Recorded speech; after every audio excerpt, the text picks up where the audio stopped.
Surprisingly, the topic of postnatal depression and postpartum depression often comes up on First Time Mums Chat. This is a topic I'm discussing in this week's episode with Lisa Quinney, a perinatal counsellor located in the city of Melbourne in Australia. Lisa had her baptism of fire when her second daughter was born, and she faced a few years of postnatal depression. Lisa now supports families so they don't have to go through what she did, and you'll hear her talk about her journey, including the importance of being honest with yourself and recognizing that you have a problem and not being afraid or shy to go and get the necessary help. Accepting that you have a lot to learn about being a parent and a mother, and you are not perfect. Finding a supportive doctor who doesn't simply dismiss postnatal depression and tell you should toughen up and get on with it, and so much more.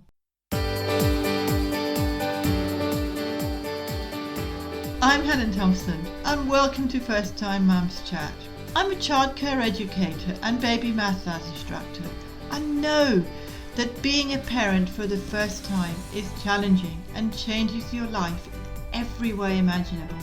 To help ease your transition into parenthood, I aim to offer supportive, holistic approaches and insights for mums of babies aged mainly from 4 weeks to 10 months old. My goal is to assist you to become the most confident parent you can and smooth out the bumps along the way. This podcast is brought to you by My Baby Massage. To find out how baby massage can help you to increase your confidence and feel more connected with your baby, check out My Baby Massage introduction video at mybabymassage.net/intro. Let's do this together. This podcast is for informational purposes only and does not constitute medical advice. Please contact a medical practitioner if you are concerned or have any medical issues. Hi Lisa, and welcome to First Time Mums Chat.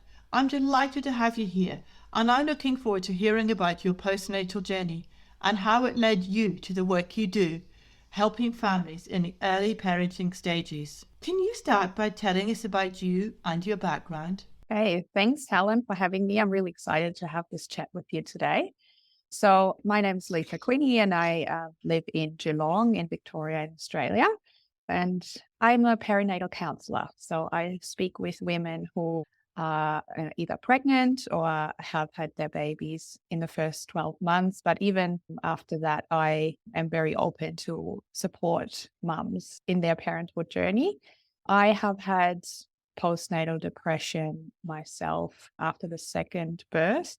So I have two daughters, one's 10 and one's just turned 8, and one was born in Germany and one was born in Australia. The second one was the one that didn't go as planned and as expected. And yeah, I had a bit of a rough time, a few years with postnatal depression, and coming out of it and healing and learning a lot about myself and mothering, I then decided I would like to be a support for women or parents in general, dads as well, to support them as best as I can so they don't have to go through what I went through. Yeah, I know a lot of women do go through postnatal depression, and it's very tough. And having somebody like you here on the podcast is great because you can share your experience and give mums advice who are going through it so that they know what to do. So what advice would you give to a mum who was going through postnatal depression? You know, it's difficult. I guess I would say get help and advocate for yourself, but it's difficult because you might feel like you don't have the strength to do that. But it really is so important. And I didn't understand for a long time what was going on. I just knew I was feeling awful. And then I guess I just thought, oh, well, maybe that's how it is. Maybe that's how you feel when you have children and it's hard. I also had just moved to Australia from Germany. So there were a lot of things that I didn't know, how the system worked and where to get help. I did talk to my GP at the time and to the maternal health nurse and didn't really get anywhere there. So that can happen. So it's really important. I already had changed GPs because During my pregnancy, I didn't have a very good experience with the GP I had first. When I had my baby, I asked him, do you think I have postnatal depression? And he said, no. And there was no curiosity. Now, looking back at that moment, I think, why did he not just ask, what makes you say that?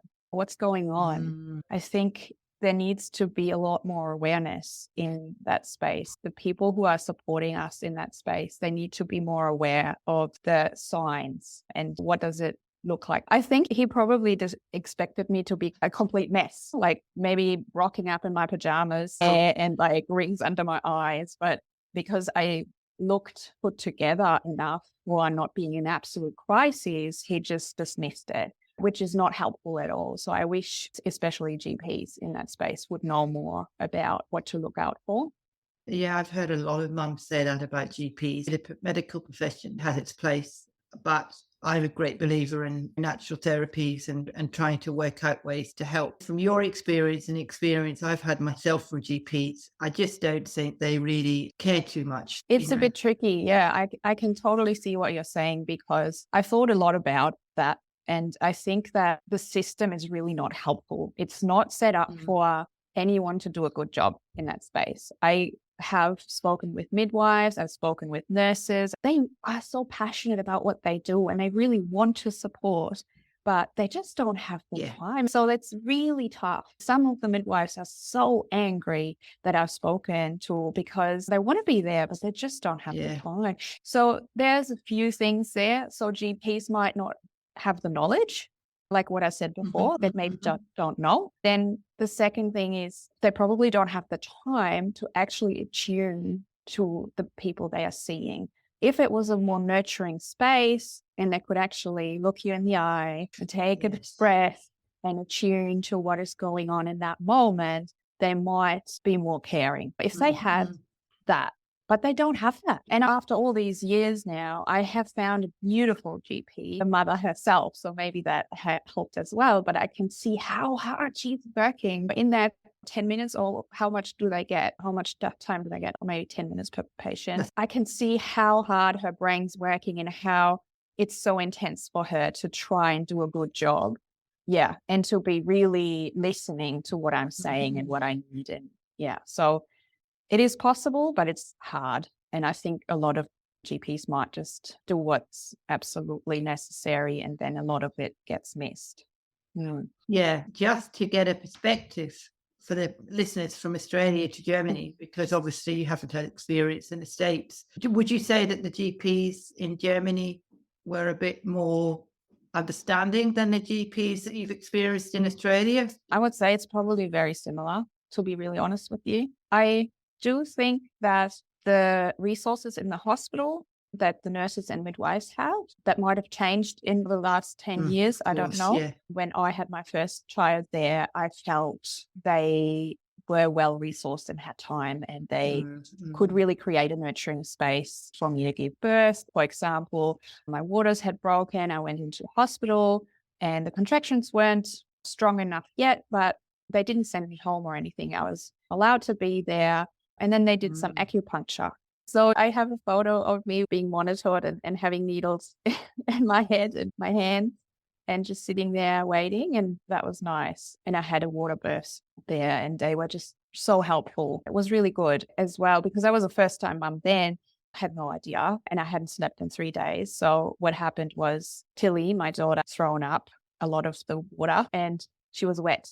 I was so out of it and I had no idea. And so I just put it back down. I have to laugh now because why did I do that? And the nurse came in and she's like picked up the baby. She's like, oh my God, she's wet. And I'm like, yeah, she threw up. And she's like, why didn't you change her? And I'm like, oh, I meant to do that. Of course. And she's like, you need to sleep. You need to sleep. She could just tell I was so out of it. So she took the baby and said, look, you just have a few hours of sleep, I'm going to look after her. And I can't even imagine that happening in the hospital here, what happened with my second birth. I didn't feel like they had the capacity, the resources to do any of that. You mentioned earlier about the signs of postnatal depression. What were the signs that you had that could give insight to other mums? Yeah, I think there are two ways of looking at that. So One is the signs that you feel yourself that mums might want to know, like how can I assess myself and reflect on how I'm feeling to maybe identify if there's something not quite right. Then there's the other perspective of what can health professionals do, GPs, what are they spotting? What can they ask for? I know they're the screening tools, but to be completely honest with you, if there's no trust with the woman they are seeing, the screening tools are completely useless. I know this is a big statement, but honestly, I filled them out, but I didn't trust anyone at the time because I felt so judged and so scared of what they might do or say about my parenting and how I was going. I didn't feel like it was safe to truthfully answer those questions. So there's no trust. So for the mums, if you feel like you're struggling to get through the day, if you are teary often, if you just don't feel like yourself anymore, if you don't enjoy parenthood like you thought you would, the first few days are really tough to adjust. And it doesn't matter if it's your first baby or second or third baby, it's always different and it's always challenging. And then also the lack of sleep. So if you notice, for example, that even when the baby's sleeping, you can't go to sleep because you're ruminating, you have lots of thoughts. Maybe you keep listening to the baby and you just can't seem to settle or rest. That's a sign that I think would be a good idea to get some help, to talk to someone. If you feel like you're fighting a lot with your spouse, if there's a lot of conflict in a relationship, if you feel like you're more irritable than usual. I'm not just talking about the baby blues. The first week or so is always going to be really difficult adjusting with all the hormones and the drop in hormones and so on. But if it's longer than 2 weeks that you feel that way, it's time to talk to someone and seek some help. Yeah, I definitely can relate to what you say about the judging and the blaming, because I hear a lot of mums saying that they're just so scared that they're going to be judged and blamed. Every parent is unique and every parent does the best they can. That fear of being judged and being blamed. In the days gone by when I was born, we had all the support. There were nurses. All three of us were born at home. But we had the support of a nurse there, and mum had a nanny and stuff to help. But today you're expected just to have the baby and just get on with it. Yeah. And it's not always that easy. You know, I teach baby massage as well. And I come across a lot of mums who come to my classes who just find it really hard to bond and connect with their child because they're going through what you suggested. And they just find it really hard to bond and connect. After they've done a few sessions, they actually then really feel more relaxed and more connected and start having a bond with their baby. I know from what I've heard how hard it is when you don't have that connection. As you say, you're so worried that something's going to happen to the baby that you don't sleep. Yeah, that's beautiful. And it makes so much sense. I love you talking about the massage and how that helps to connect and to just really take that time out of your day to purposefully connect with baby. That's such a beautiful action to take. And just in the day-to-day, there's so much overwhelm there, and mums are expected to do it all and do it well and to just get on with it, like you just said before. It's just implied that you know what to do. And going back to what I said before, the baby had thrown up and she was wet and I didn't change her straight away. If that was true, if mums would just naturally know what to do because they have this magical mother instinct, then I would have just done it, right? I didn't, because I needed that support, and I also needed to learn how to take care of a baby. So no one's just born with the knowledge of how to swaddle or how to change a baby or how to feed a baby. You have to learn that, and it takes time. And I think that we just expect mothers to know that. And there's no time and space and gentleness around that nurturing space for women to just give them that time and acknowledge that, oh, this is actually a huge change in your life and you are allowed to take some time to learn, and there's no need to be perfect at this. It's the complete opposite what we tell mums. And that's creating so much stress that, of course, it's difficult to connect. It's difficult to connect to yourself because you don't know anymore who you are. It's difficult to connect to the baby. It's difficult to connect to your partner, because when can you connect? When you're calm, when you're grounded, when you have time and space, when you feel safe. And I think a lot of the time mums don't feel like that when they have their babies. Yeah, they need the time to feel safe and connected with themselves because, as you say, it's a huge change.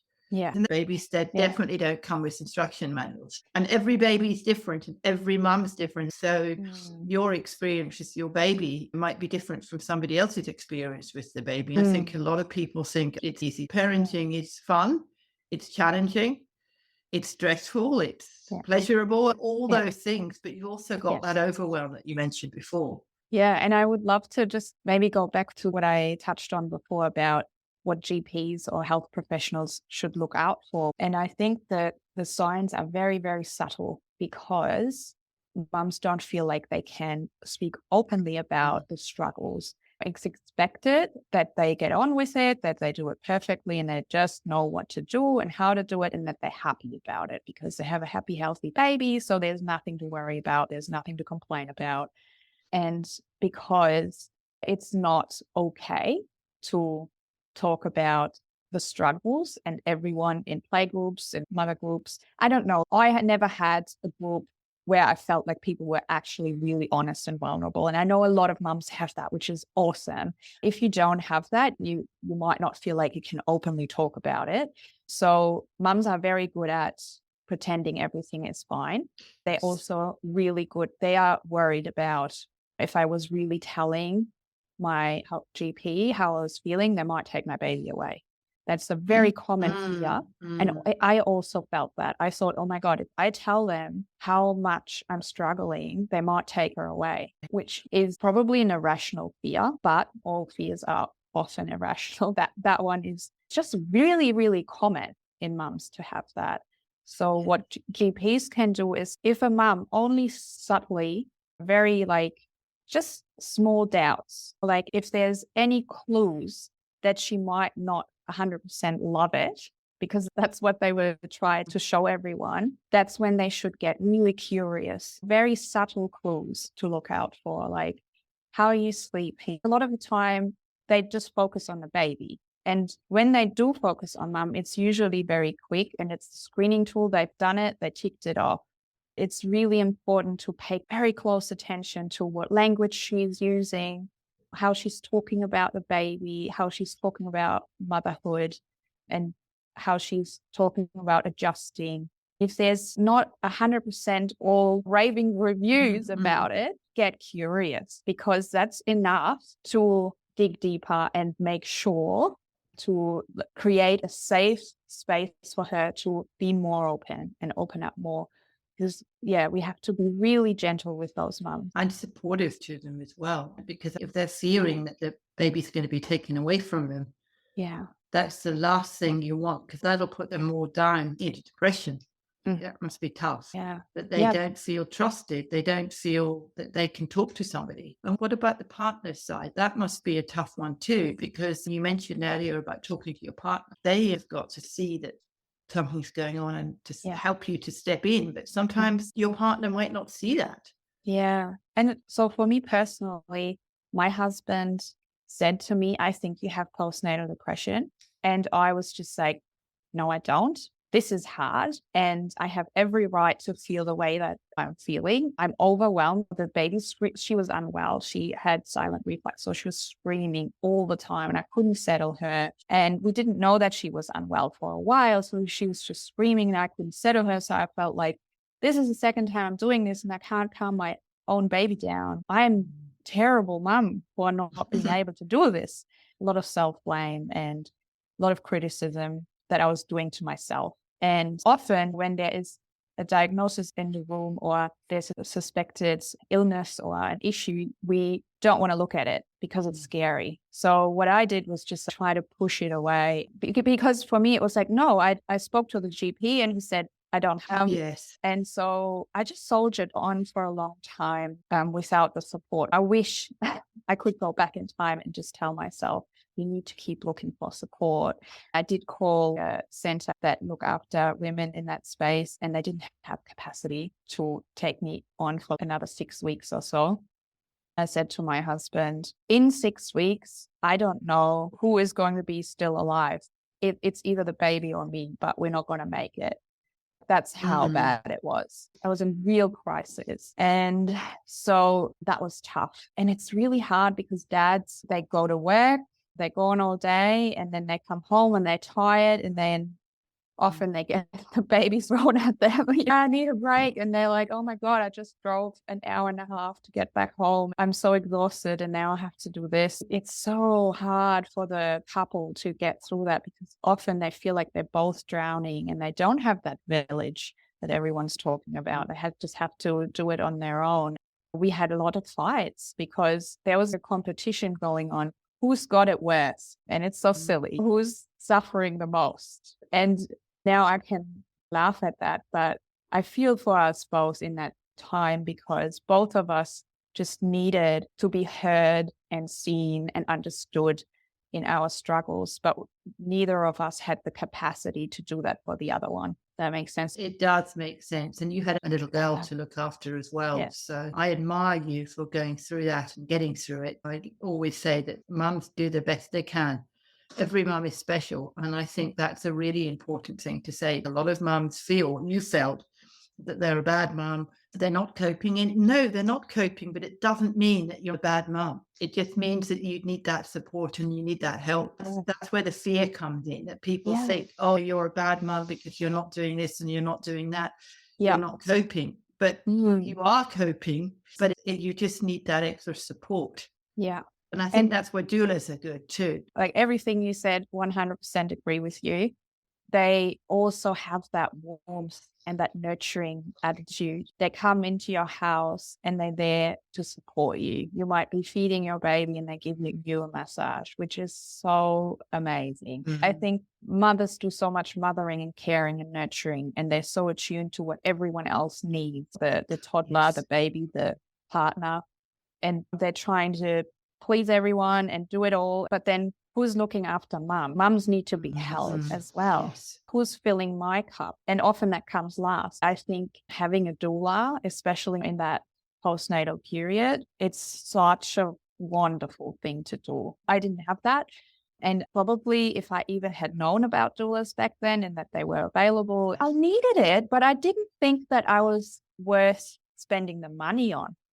Right? So my self-worth was very low at that time too. Now, if I had a baby, if I had my time again, if I had a baby now, I would get all the doulas, right? Because I know now how hard it is, and it's not my fault. It's not my failing. It's not my shortcoming as a mum. It's not that I'm inadequate. It's that it is bloody hard. And so I have every right to ask for support. And now I know that, but I didn't know that at the time.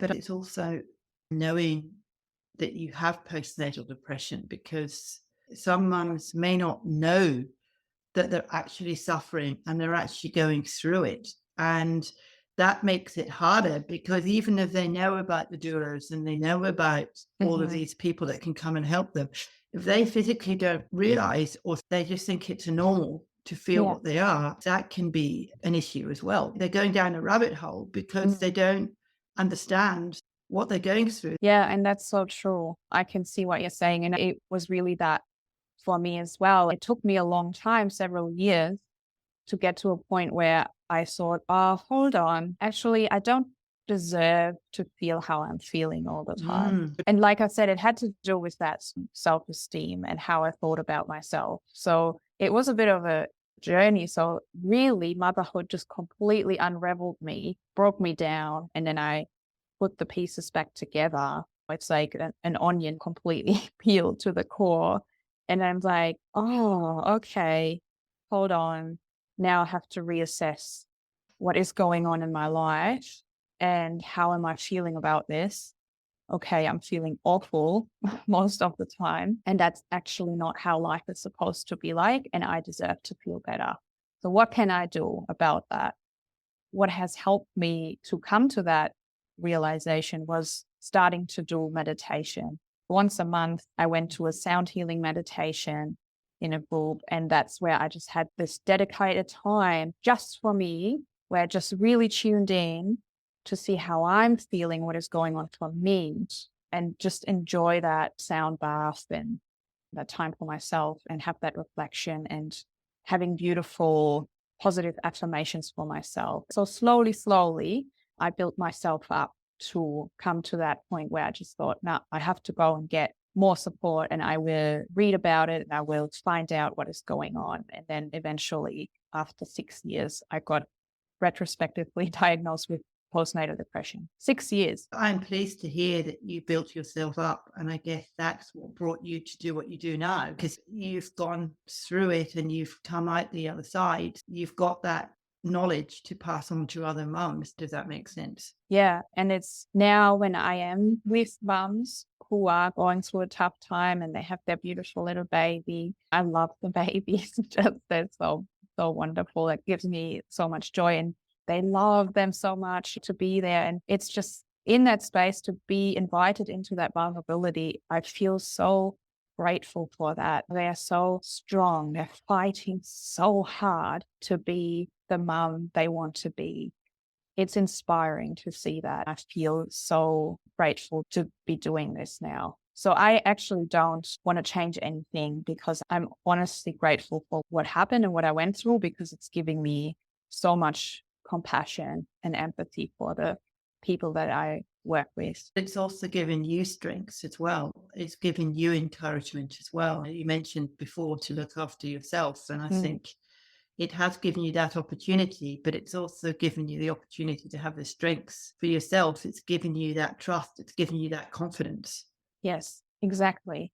And in the center of it all, for me personally, in that whole journey, is self-love. Loving myself enough to allow myself to go to that meditation, to fill my own cup by going for a walk on my own, to join a yoga club, to learn singing, different things that I wouldn't have allowed myself at the time, because I didn't think I was allowed to spend the money or I was worth it. But loving myself fiercely with all my heart and really tending to my needs and what is good for me. I do that all the time now. Every day I ask myself, okay, take a deep breath, and I check in with myself and I assess, how am I feeling right now? What do I need most? Then sometimes, okay, I feel like I have this excess energy. I need to go for a run. And I organize and I do it. It's really important to do that. I didn't do any of that back then. I didn't really know how to look after myself. And now I'm trying to teach the women that I work with and the parents that I work with to really love themselves so much that they can be less critical about what they do and have more compassion for what they are going through. And then also find ways how they can fill up their own cup without feeling guilty about it, and to genuinely enjoy the time that they're carving out for themselves. I think that's very inspiring, and good that there are people out there like you who can inspire mums and support them in a sense that they've gone through it themselves, so they know exactly what they're going through. To me, that's really inspiring. And I'd like to say you've been a great mum, even when you were going through that. You're still a great mum. That's very kind of you to say. It's true. I can see it in your passion. And I thank you for sharing that and getting it out there, because I think the more people that talk about it, the more supportive we're being for others. They can see the signs and it can support them to think, oh, okay, I need to take time for myself. How can I do that? So if somebody wanted to find out about how you support people, how would they go about doing that? Yeah, so I have a website, walkwithlisa.com.au, and I also have an Instagram page at walk.with.lisa, where I share almost daily some of the ways that I practice self-love for myself. And I also have created some affirmation cards for mums that are free. So if someone wants to check that out, they can use them as well. And just get in touch. I support parents through telehealth or in Geelong in a practice room as well. I love the name of your website, Walk with Lisa. To me, you're just there to support, and it's just sort of got a spiritual side to it. Yeah, because it's a journey, it's a path. So I'm just there for a little bit of that journey that you're going through to support. Thank you for being here and sharing on postnatal depression. I really appreciate that. Thank you so much for having me. I really admire Lisa's courage and dedication and how she overcome a major obstacle in her life.